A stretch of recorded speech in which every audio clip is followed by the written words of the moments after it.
1931 सालची ही गोष्ट आहे। लंडनमध्ये गोलमेज परिषद भरणार होती।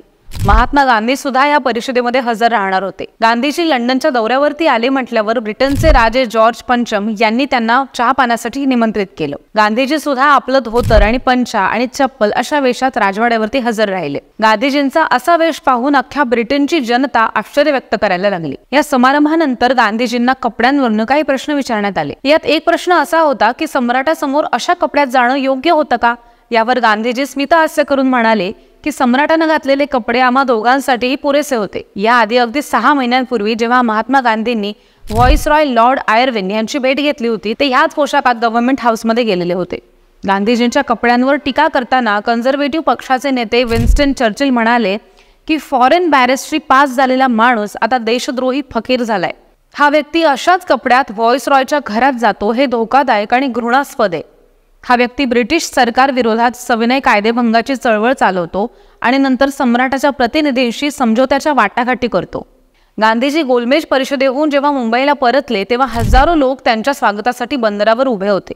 गांधीजी बंदरावर स्वागतासाठी आलेल्या लोकांना उद्देशून म्हणाले की मी रिकाम्या हाताने परतलोय। भारताला पुन्हा एकदा सविनय कायदेभंगाची चळवळ सुरू करावी लागेल। सम्राटाच्या राजवाड्यावर जाऊन चहापान केलेल्या गोष्टीला एक आठवडा सुद्धा उलटला नसेल तोच गांधीजी येरवाडा जेलमध्ये कैद झाले। पुढची 3 वर्ष गांधीजी तुरुंगात येत जात राहिले। तर तिकडे लंडनमध्ये मात्र चर्चिल गांधीजींबाबत काही बोलत राहिले। चर्चिल असं म्हणायचा की गांधीला आणि तो ज्यासाठी लढतोय त्या प्रत्येक गोष्टीला चिरडलं पाहिजे। भारताला स्वातंत्र्य द्यावं म्हणून चर्चिलवर जेव्हा दबाव आला तेव्हा ते म्हणाले की भारतामधील ब्रिटिश साम्राज्य अस्ताला जावं म्हणून सम्राटानं मला पंतप्रधान बनवलेलं नाही। 8 ऑगस्ट 1942 रोजी काँग्रेसचं अधिवेशन भरलं होतं आणि या अधिवेशनात गांधीजींनी अगदी आवेशपूर्ण भाषण केलं होतं जे की कदाचित त्यांच्या व्यक्तिमत्वाच्या विरुद्ध होतं। ते म्हणाले होते की आम्हाला त्वरित स्वातंत्र्य हवंय, आजच रात्री, शक्य असल्यास पहाट उजडण्याच्याही आधी। पण स्वातंत्र्याची पहाट होण्यापूर्वीच गांधींना अटकही झाली। यावेळी इंग्रजांनी गांधीजींना तुरुंगात न डांबता आगाखान पॅलेसमध्ये ठेवलं। गांधीजींच्या अटकेमुळे हिंसाचारही उसळला होता आणि त्याचं कारण गांधीजी आहे असा आरोप ब्रिटिश सरकारनं लावला। या आरोपांमुळे दुःखी झालेल्या गांधींनी व्हाईसरॉय लिनलिथगो यांना पत्र लिहिलं। त्या पत्रामध्ये त्यांनी 9 फेब्रुवारीपासून 21 दिवस उपोषण करणार असं सांगितलं। लिनलिथगो यांनी गांधींना उत्तरादाखल पत्र पाठवलं। त्यामध्ये ते म्हणतात की राजकीय कारणांसाठी उपोषण करणं याकडे मी राजकीय ब्लॅकमेलिंग म्हणून पाहतो, त्यामुळे हे उपोषण नैतिकदृष्ट्या कधीही न्याय ठरू शकत नाही। याआधी जेव्हा जेव्हा गांधींनी उपोषण केलं तेव्हा त्यांची तुरुंगातनं सुटका करण्यात आली।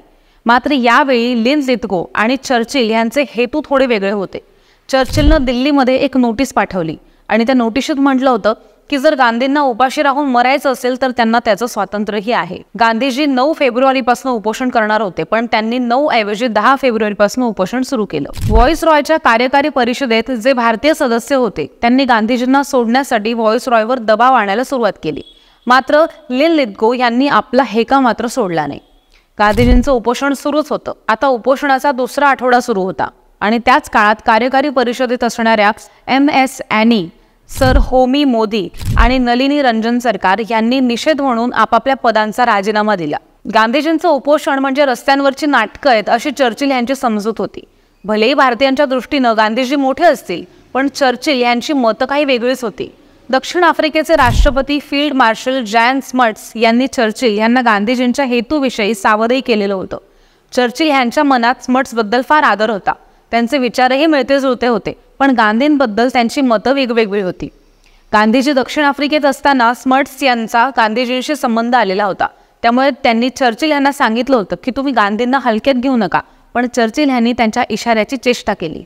20 फेब्रुवारी रोजी बॉम्बे प्रेसिडेन्सीचे गव्हर्नर जनरल गांधीजींना बघायला आले आणि तेव्हा ते म्हणाले की गांधीजींचा शेवट आता जवळ आलाय। पुढे चर्चिल आजारी पडले आणि तरीही ते गांधीजींकडे लक्ष ठेवून होते। गांधीजींनी उपोषण सोडलं पण ही गोष्ट काही चर्चिलला पटली नाही। चर्चिलनं फील्ड मार्शल स्मट्स यांना 26 फेब्रुवारी रोजी पाठवलेल्या पत्रामध्ये लिहिलंय की गांधींचा मरायचा हेतू होता असं मला जराही वाटलं नाही। विशेष म्हणजे इकडे गांधीजींचं उपोषण सुरू होतं आणि तिकडे बंगालमध्ये भयाण दुष्काळ पडलेला होता। लाखो लोक अन्न पाण्यावाचनं तडफडून मरत होते। बर्मामध्ये म्हणजेच आजच्या म्यानमार या ठिकाणी ब्रिटनचा पराभव झालेला होता, त्यामुळे तिथनं मिळणारा तांदूळही बंद झाला होता। बंगालचं सरकार या संकटाला तोंड देण्यासाठी तयार नव्हतं। भारतात असणारं अतिरिक्त अन्नधान्य श्रीलंकेत पाठवण्यात आलं, तर ऑस्ट्रेलियामधनं जी गव्हानं भरलेली जहाजं आलेली होती ती भारतीय बंदरांवर न थांबवता मध्य पूर्वेत पाठवण्यात आली. अमेरिका आणि कॅनडानं भारताला अन्न पाठवण्याची ऑफर सुद्धा दिलेली होती, पण तीही नाकारण्यात आली.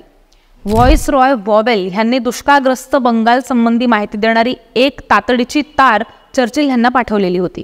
मात्र चर्चिलनं त्याकडे दुर्लक्ष तर केलंच, पण जेव्हा बंगालचा मृत्यूचा आकडा वाढतोय ह्याची माहिती ब्रिटिश अधिकाऱ्यांनी चर्चिलला दिली तेव्हा ते रागानं म्हणाले की गांधी अजून मेले नाहीत का.